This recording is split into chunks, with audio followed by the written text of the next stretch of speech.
So we're reading from Canto 2, Chapter 2, text number 21. Okay. Translation in purple by His Divine Grace, Srila A.C. Bhaktivedanta, Swami Srila Prabhupada Ki Jai.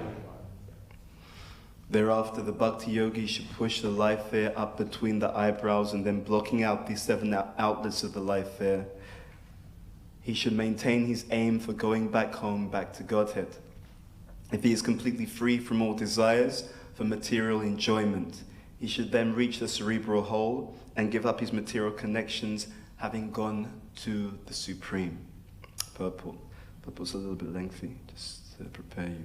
The process of giving up all material connections and returning home back to Godhead, the Supreme, is recommended herein. The condition is that one should be completely freed from material enjoyment, from desire for material enjoyment. There are different grades of material enjoyments in respect to duration of life and sensual gratification. The highest plane of sensual enjoyment for the longest period of time is mentioned in the Bhagavad Gita 9:20. All are but material enjoyments, and one should be thoroughly convinced that he has no need of such a long duration of life, even in the Brahmaloka planet.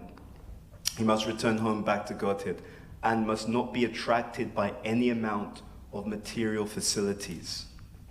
In the Bhagavad Gita 2:59, it is said that this sort of material detachment is possible to attain when one is acquainted with the supreme association of life. Param drisva nivartate.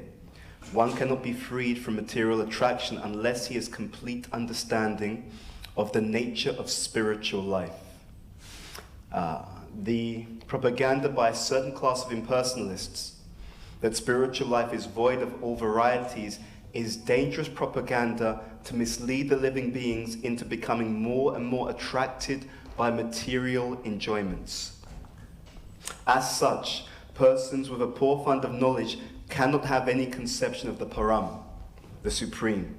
They try to stick to the varieties of material enjoyments, although they may flatter themselves as being Brahman realized souls. Such less intelligent persons cannot have any conception of the Param, as mentioned in this verse, and therefore they cannot reach the Supreme. The devotees have full knowledge of the spiritual world, the personality of Godhead, and his transcendental association in unlimited spiritual planets called Vaikuntha Lokas. Herein, Akunta Dristihi is mentioned. Akunta and Vaikuntha convey the same import, and only one who has his aim fixed upon that spiritual world and personal association with the Godhead can give up his material connections even while living in the material world. This Param and the Param Dharma, mentioned in several places in the Bhagavad Gita, are one and the same thing. One who goes to the Param Dharma does not return to the material world. This freedom is not possible even by reaching the topmost loka of the material world. The life air passes through 7 openings, namely 2 eyes, 2 nostrils, 2 ears, and 1 mouth. Generally, it passes through the mouth at the time of an ordinary man's death. But the yogi, as above mentioned, who controls the life air in his own way, generally releases the life air by puncturing the cerebral hole in the head. The yogi therefore blocks up all the above mentioned 7 openings so that the life air will naturally burst forth through the cerebral hole. This is a sure sign of a great devotee's leaving the material connection. Gyanatamurandasya Gyananjana Shalakaya Chakshum Militam Yena Tasmai Shri Gurave Namaha Shri Chaitanya Manobishtam Stapitam Yena Bhutale Swayam Rupakadamayam Dadati Swapadantikam Jai Shri Krishna Chaitanya Prabhu Nityananda Shri Advaita Gadadhara Shri Vasadi Gaura Bhaktarinda Hare Krishna Krishna Krishna Hare Hare Hare Rama Rama Rama Hare Hare. Okay. So it's wonderful to be with all of you. We beg the blessings of our seniors and all the devotees so we can speak something that will be pleasing to the devotees pleasing to Srila Prabhupada. So, this process, this is an interesting process of Krishna consciousness. There are so many nuances to the process. And in previous ages, people would engage in the process of Krishna consciousness in slightly different ways. What is being emphasized here is more a process whereby one is controlling much more subtle aspects of themselves, aspects of the subtle body, in order to allow the life air ultimately to leave through the top. This area is sometimes called it's the crown chakra. In other places it's called the Brahmarandra. And as is being explained by Prabhupada here, if one leaves through this higher place, then one, as Prabhupada is saying in the last sentence of this particular verse, this is a sure sign of a great devotee's leaving the material connection. Krishna consciousness is very wonderful for that reason. It is very wonderful that what is sometimes, or in the past, a mechanical process, can be achieved in this lifetime by grace. And we have to be very clear upon that. Kripa Siddhi. So, Nitya Siddha, Sadhana Siddha, Kripa Siddha. Different ways in which one can become perfected. What we're looking for in Krishna consciousness is the mercy of pure devotees. We should be very, very clear upon that. We're looking for the blessings of pure devotees in order to achieve this. This purple, there's so much in this purple, which we can start to digest. Let's start here. So this purple, like many of Srila Prabhupada's purports, for example, is attacking people who have propaganda. So this sentence, let's see. The propaganda by a certain class of impersonalists that spiritual life is void of all varieties is dangerous propaganda to mislead the living beings into becoming more and more attracted by material enjoyments. This is very, very instructive. We can only aspire to something if we're attracted. We will only aspire to something if we're attracted. The process of negation is not enough. So it is sometimes said that the material enjoyment is the thesis, renunciation is the antithesis, and Krishna consciousness is a synthesis. Because we bring everything together. It is not simply the negation of something lower, but it is the attachment and attraction to that which is of a higher caliber. And the wonderful thing about spiritual life is it has different meaning at different levels of advancement. Jai Shri Shri Sitaram Lakshman Hanuman Shri Radha Gokula Nanda Shri Gaunitai Shoda Damada Ki Jai Shri Prabhupada Smarana Ki Jai.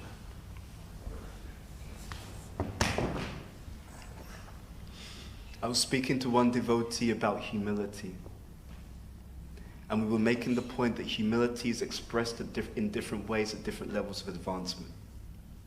We see in the scripture the humility of Haridas Thakur. He's being whipped in 22 marketplaces, he says nothing. Why does he say nothing? The reason why he says nothing is because at that level of advancement, this is not an impediment to his devotional service. There's no need to say anything. Someone at a lower level, being whipped in any marketplace, at any point in time is going to be, at least for me, it's a huge impediment. Right?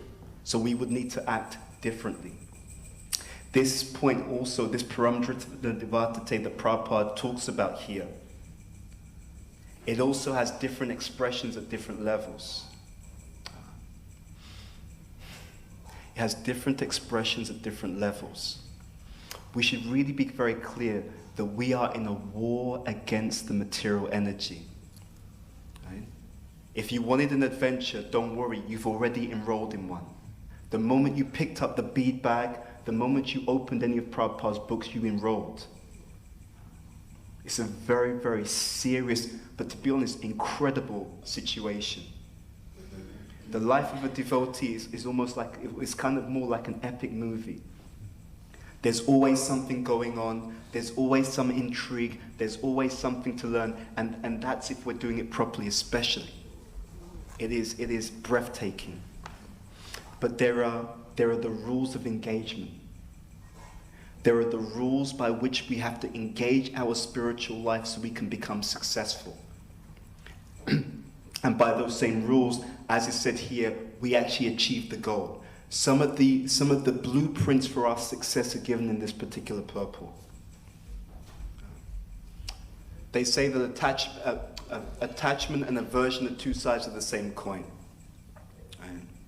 So that's true in the material sense. Very true in the material sense. But in the spiritual sense, we want something above the material energy. So for example, this month of Kartik, we hear about Krishna's pastimes, we hear about these prayers, great prayers glorifying the Lord. What is that meant to invoke? There's a nama, there's a rupa, there's guna, there's lila. The name is there, the form is there, the qualities are there, the pastimes are there. But the pastimes are very special. If you're in a room by yourself, or no, let's say someone else, you see someone in a room by yourself, you don't know them, and I ask you, what are they like as a person? You have no idea. The reason why you have no idea is because they are acting in a space of, let's say, in a passive space. The moment they start interacting with other people, their qualities become known. It is through the exchange that we understand the qualities. So in a similar way, when we hear about the pastimes of the Lord, it is through those exchanges that we start to understand who is this particular person, who is this Krishna, who is his Srimati Radharani, who are his associates, and what are the qualities of those associates. So in the Leela, we have all the other ingredients in their full and animated sense. All the ingredients are animate. All the ingredients are completely present. And what does that do? It builds our attraction. In Krishna consciousness, there's different ways of doing things. I remember many years ago, unfortunately, having a conversation with one devotee. We were at the temple in London, and he was a bit fanatical. So much, can't do this, can't do that. These people, what was it he said to me? He was criticizing devotees who wear jeans, right? Because jeans is related to like cowboys, etc., etc., etc. So it was completely off. And it's interesting. After a while, he disappeared, left Krishna consciousness. And I could understand that you see these symptoms. If there's a lack of balance in the speech, there'll be a lack of balance in the thought. If there's a lack of balance in the thought, there'll be a lack of balance in the activities, which indicate that we're dealing with the lower modes of material nature, some issue. But what we're being given here is how to get that higher perception. We are in need of a relationship, ladies and gentlemen. Every single one of us, we're in need of a relationship. We're in need of a perfect relationship. A relationship that can only be fulfilled by Krishna and the residents of Vrindavan, which is our home. The verses and the purports of Srila Prabhupada's books are for one purpose. They're for one purpose. And that purpose is to make sure that everyone who reads and hears these verses becomes homesick. Becomes homesick. This material energy is like a bad friend. With a bad friend, there's no reciprocation and there's only attack and criticism. And it's done on purpose. It's done on purpose to get us to the point of looking for something superior. And this is why the Mayavad philosophy is so negative, is so dangerous. Because when you negate the higher, all people have is a reference to this world. You understand? If you have nothing higher to aspire towards, you're in real trouble. So our whole life is to become attracted. We're already, unfortunately, attracted to the material energy. But this teaching is meant to change us by explaining to us that there's a higher reality. There's a much greater existence, and we are all meant to be part of that superior experience. So today, for example, is Gopastami. So it is said that after Krishna's 5th year, his father, Nanda Maharaj, also the other elders, they consider that Krishna has now graduated. He no longer has to look after just the calves. So he and Balaram will also be now looking after the cows. And so on this particular Gopastami day, there is also the pastime that Srimati Radharani, she wanted to join in this great celebration and festivities. And so basically, Subal, interesting, Subal, his appearance, he's very similar to Srimati Radharani's in some respects. So they do a swap. So she actually wears his clothes. Right? She wears the clothes of Subal, and in that dress of a gopa, a cowherd boy, she's able to engage in these particular pastimes. So in temples in Vrindavan, on this day, at least some of the temples, what they will do is the deity of Radharani will be dressed as a cowherd boy. It is very, very wonderful just to hear what goes on in the spiritual world. It is wonderful to hear about the qualities of the Lord. We were explaining to some devotees, I think in Birmingham, when you read the scriptures and you hear about Krishna, for example, Krishna book and so on, it's good every now and then just pause for a moment and just take a note. What does this pastime show me about Krishna? What does this pastime show me about his associates? If you notice, Krishna, incredible sense of humor. Incredible sense of humor. So intelligent. The way that he does things. It is so incredible. Even if you look at the way he does things here, it's just incredible. Everything about it, the way he acts, the way he arranges everything is extremely beautiful, and it has a sweetness to it. And our only purpose in life is to reawaken this attraction. So there's a couple of things there. There's the things to be attracted to and the things to let go of. So this purple is especially speaking about being freed of material attraction. Now, this sentence is very interesting. One cannot be freed from material attraction unless he has complete understanding of the nature of spiritual life. Isn't that beautiful? You will see that Prabhupada, so often he writes in there like sutras. He'll just put one sentence and you could unpack it forever. He has to have a complete understanding of the nature of spiritual life. What does that mean? It means you have to understand where you're going. But it also means that we have to understand the process to get there. Okay? You have to have the destination and you have to have the route. Both things are necessary. Because what actually happens if we practice Krishna consciousness properly is it's a tailored process. It is a personal, tailored process to get us from wherever we are on the map to Goloka Vrindavan. It's interesting, in first canto of Bhagavatam, there's a place where Prabhupada says that the spiritual master is meant to understand the nature of the disciple and give the disciple an instruction that engages them accordingly for them to make progress. Right? So for example, if someone has a strong, let's say, interest in money and so on, the spiritual master may say, make lots of money for ISKCON. Right? Someone else may be given a different order. If we're mature, we can validate that, we can value that. If we're mature, I can understand that my order, my service is not necessarily the same as your service, but we're all in concert together. Devotees were telling me that I think one speaker recently was saying that just because you're hardworking, don't think that means you're a pure devotee, which is a very good point. Very good point. Because you can be hardworking just by your conditioned nature. Interesting, isn't it? You can have people who are regulated just because it's their conditioned nature to be regulated. Now, of course, we should dovetail that in Christian service, wonderful. But we have to, at some point, become more mature.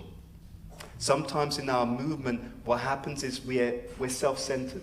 So whatever I'm good at, I try to judge the rest of the movement according to my conditioned nature. I like this. I'm into this particular service. So everyone is good or bad according to how much they do the same thing that I'm doing.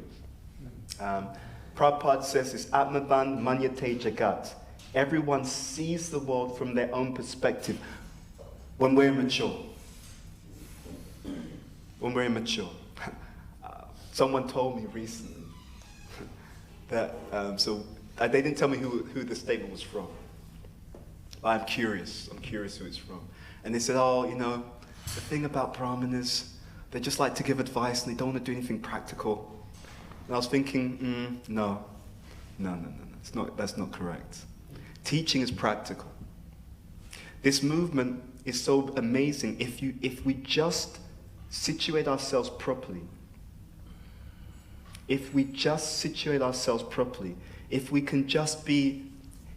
free ourselves of selfishness just enough to genuinely appreciate each other's service, then you'll have an explosion.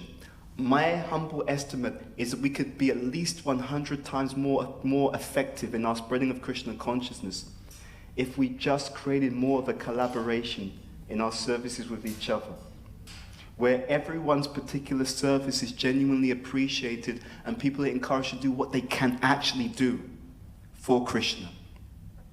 Sometimes we have people in management who can't manage. They couldn't manage materially, they definitely cannot manage spiritually. Right? Sometimes. You have some people, they're cooking and you just don't want, it's a tip here. If you ever want to have enthusiasm to fast, right? Go to a temple where they can't cook. Right? There'll be no struggle. You'll perform austerities with absolutely no difficulty. Right? And we have temples like that. If everyone does what they can actually do, and if we understand that in Krishna's eyes, it's not what you're giving actually, it's what you're holding back. It's a very beautiful process. With proper guidance, we understand this. With proper guidance, we get a tailored package of Krishna consciousness. Because in these purports, where Prabhupada is speaking about a certain class of impersonalists, see, there's two ways of looking at it. If I'm proud, it's always everyone else. Yeah, these nasty impersonalists, they need to sort themselves. If I'm humble, I look at the same statement. When Prabhupada is talking about the impersonalists, who do I think he's speaking about? He's talking about me. I'm the impersonalist, right? Everyone should do what I'm doing in Krishna consciousness, impersonal. Everyone, even though it took me so much time to be convinced to take it up, when I'm preaching to a new person and they don't accept Krishna consciousness in just under 5 seconds, there's something wrong with them, right? There's no reference point. I completely forget how long it took me, right? But now I'm here, the world according to Bhuta Bhavana. Now I'm here. If you don't surrender in 5 seconds flat, there's something wrong with you and you're a Maya. You see? Isn't it so easy to forget? So easy to forget how much we were tolerated. So easy to forget how many doubts that we had. Right? So easy to forget how much we were challenging and so on. But wherever I am, everyone else has to be at that point at the same time. Otherwise, there's something wrong with you. Selfish. And that's why we're unhappy. That's why we're unhappy. No one can be happy if the whole world if they're absorbed in themselves. It doesn't work. So when you see people like that, don't worry. You think, oh, but they've got this, they've got that. This is the illusion of the material world. If you understand the scriptures properly, what it does is it actually gives you this ability to see through everything, to be really honest with you. These verses and the purports, they become like a lens that enters into your own consciousness. You just look, you see, you understand immediately, oh, okay, it's like this. Right? Sometimes people think, oh, but the outsiders, they've got this, they've got that, they're doing so well. But if you have a certain vision, you look, you can immediately see it's not what it seems. And unfortunately, that also applies to the devotees as well. If we're still trapped by the lower modes, it doesn't matter how things look externally. You just scratch beneath the surface and you think, oh my God, what is going on here? But we shouldn't be like that. You see, the trouble with the material world is it's all packaging and no substance. As long as we remain Kanishta Adhikaris, we'll be like that. It will be all packaging and absolutely no substance. It will be all a show, and you scratch beneath the surface, there's no realization. And no realization means no happiness. Christian consciousness does work. It works for people who have two qualities, sincere and serious. You got that point? Two qualities required, and then the whole thing works. Number one, you're sincere. Yes, I have material desires. That's not a problem to Krishna, right? It's not like he doesn't know. You understand the point? That's not the problem. Okay, but are you trying your best? I have these material desires, but I'm going to try and serve as you want, Krishna. I know I'm fallen, therefore I'm humble, okay? Because I know I'm fallen, right? So if you see someone who's not humble, it means that they're out there, they're living in some kind of dream world. It's a distorted vision of reality. No, I take it back. If they're not humble, well, no, actually even that. Prabhupada's always humble anyway. But if they seem proud and they're pure devotees, fine, no problem. They can be proud of how Krishna is reciprocating with their love. Fantastic. Everyone else, if they're proud, there's a problem. Because pride means you're out of touch with reality. You're out of touch with how small, we're out of touch with how small that we are. And pride comes before a what? Fool. Absolutely guaranteed. Absolutely guaranteed. And you can watch it. These things that you read in the scriptures, if you watch, you'll see it's always correct.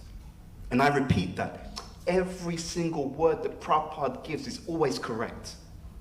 There's nothing that's written in these books which is not true. Because this is Sambandha Gyan. What is Sambandha Gyan? Sambandha Gyan means a detailed and accurate understanding of reality. And if you have proper Sambandha Gyan, you understand the world that you are actually in, the reality that you're dealing with, the spiritual, then on the basis of understanding the reality, then you do your abhideya and it will be effective. If you know the truth, if you deeply understand the truth, then you can start to navigate out of the material energy and you can come back home, back to God really expertly. It is so powerful. If you don't, then you're going to get cut. And you see that with devotees again and again. Oh, but why? Oh, but is that what the scriptures said? But they shouldn't be like this. Well, no, but Prabhupada says they are like this. Prabhupada says they are like this. Prabhupada says this is how the world actually is. This is how the Kanishta Adhikari behaves. This is how the Madhyam Adhikari behaves. This is how the Uttama Adhikari behaves. He gives it and he's always correct. It's just that we don't want to accept what we're told by the scripture. And until we accept that, which is part of the surrender, by the way, okay, the material world isn't what I project it to be. The material world is what Prabhupada says that it is. And the spiritual world is what Prabhupada says that it is. The process is exactly what Prabhupada says that it is. Some of us in the material world, you're expecting justice. Don't expect justice. Because in Krishna consciousness, what do I mean by this? What I mean is, you should understand it will always be mercy over justice. And the day it stops being mercy over justice is the day that you leave Krishna consciousness. Because we're here because of what? Mercy. You understand? Please believe me, we're being held by someone else. That's how the whole thing works. Oh, how come this person? Yeah, because of mercy. But they did this, yeah, but because of mercy, they're still here. And the same mercy that's allowing them to stay is the same mercy that's allowing us to stay. That doesn't mean that there won't be correction. That's something else. Please navigate your spiritual life according to these teachings. It's so amazing. So, this today is the appearance of Srinivas Acharya. When I was coming here, I was just reading this pastime. So Srinivas Acharya, he goes to Vrindavan. Sanatana Goswami and Rupa Goswami, they've just left. He faints. When he faints, he sees them, and they give him some direction. He takes shelter of Gopal Bhatta Goswami, and he takes instruction from Jiva Goswami.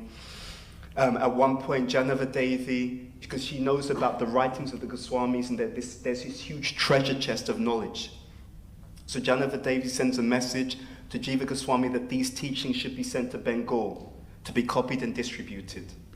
So Jiva Goswami sends Srinivas and a few others to do this. Now, on their journey, they stop in a place called Gopalpur. They take rest. They have a cart, actually. They have a cart, bullocks. They've even received a passport from the king of Jaipur so they can go through the different tolls. But they stop one day in Gopalpur. And so they rest one night. Now, the king, Vihambir, he's told by the astrologer that there's a great treasure that's present. So what does he do? He sends 200 dacoits to steal that chest, to steal the scriptures. He doesn't know, he just knows it's treasure. That's his understanding. Of course, when he opens, he realizes, oh, it wasn't the treasure that he expected. Anyway, so to cut a long story short, he realizes he's made a mistake. Srinivas and the others, they're devastated to find out that the scriptures have been taken. He sends the others ahead, but he stays behind, so I'll recover. I'll try and find out what's going on. Now, he's heard that the king has this Bhagavatam recital, right, by one person, I can't remember the name actually, but he decides to just come and hear. He's not impressed by the recital, because actually he can see that this person is full of, impersonalist philosophy, etc. After about 2 weeks, he can't hold himself back, and he corrects the person who's giving this. And the king then says, okay, well, why don't you can explain. When Srinivas is explaining the teachings of Krishna consciousness, the king and the others, they're so impressed by his wisdom, his devotion, his realization, they surrender to him. And the king knows that Srinivas is in connection with this treasure of literature that was taken. Anyway, he actually admits what has happened, and he lets Srinivas know that this is here, and Srinivas is completely happy that they've recovered this. And that king becomes a disciple. And that entire kingdom also becomes converted to Krishna consciousness.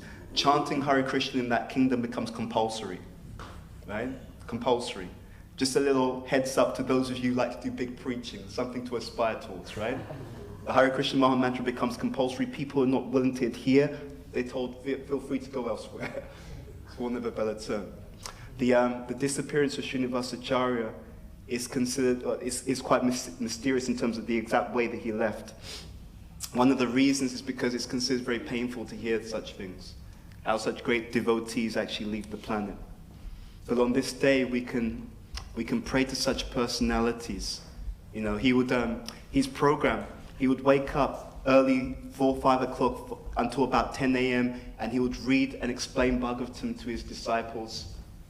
In the evening, he'd speak about Krishna's pastimes to his disciples. His sadhana, extremely powerful, pure.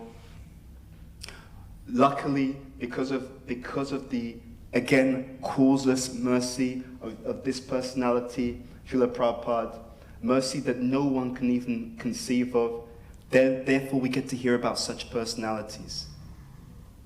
And on such days, their disappearance or appearance days, if we pray to them, they're present. Always remember that as long as Prabhupada is here, all the residents of Vrindavan, the pure devotees, Krishna, they're accessible, because they're always with him. There are so many pastimes with the Murti, where people would come and they'd see the Murti. We brought a group here recently. So Russell Brand was having a program, so he had this program at the Haveli, and it was with a group of people, and one of them said to me, because they came to the temple room, and they said to me, what's the name of the deities again? And I told them, and they said, he said, I think it was Lord Ram. He said, I felt like he was watching me.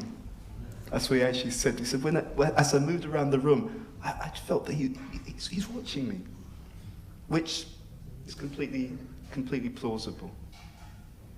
So, as a takeaway, please practice your spiritual life personally. Don't be fooled into thinking that what everyone else is doing is the same thing that you have to do. The principle is the same.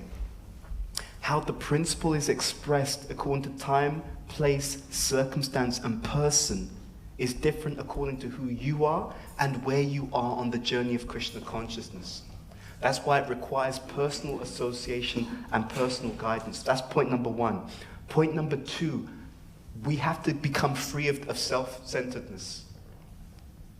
There's so much more to Krishna consciousness, but we can't see it as long as we're trapped in the selfish mentality. We have to learn to appreciate the devotees for who they are, where they are on their journey, while encouraging them to move forward every time. And the best way that we encourage them to move forward is by moving forward ourselves. You got that point?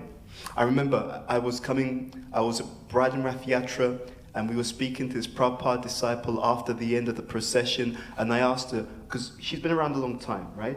They're still there, they're still practicing, and I said to her, what's the secret of really making it through in Krishna consciousness? She said, practice is more important than preaching. And I thought it's an interesting statement. So where's that from? And she said, from Prabhupada. And she said, she quoted Prabhupada, example is more important than precept, right? And then she explained something really wonderful to me, which I've seen this. She said to me, if your practice is good, your preaching will automatically have potency. That's what she said to me. I repeat that. If your practice is good, your preaching will automatically have potency. And she said, of course, if Prabhupada was here, he'd say, even if your practice isn't good, still you should preach. So it's not an either or, okay? But that point is there. So let us dive in. Think about how you're practicing Krishna consciousness now, and think, what can I refine? Okay, some of us are more intellectual. I know for myself, if I don't read, my mind will send me to hell. Okay? So it's like, so everyone should read, but if your intelligence is a strong part of your subtle body, you have to read. You have to study.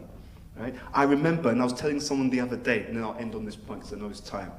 I remember we were at the end of we were in a retreat with His Holiness Chandramuli Maharaj, who knows me very well. At the end of the retreat, I paid obeisances. This is why we need a senior association. I said to him, Maharaj, is there any final instruction for me? He said yes, and then he said to me, he said, your nature, Bhuta Bhavana, is such that you have to do things in a different way. Right? You have to find different ways of spreading Krishna consciousness. He said, if you have to do things the same way all the time, you can't do it. You need to do things in new and innovative ways. He gave me that instruction, and it's completely true.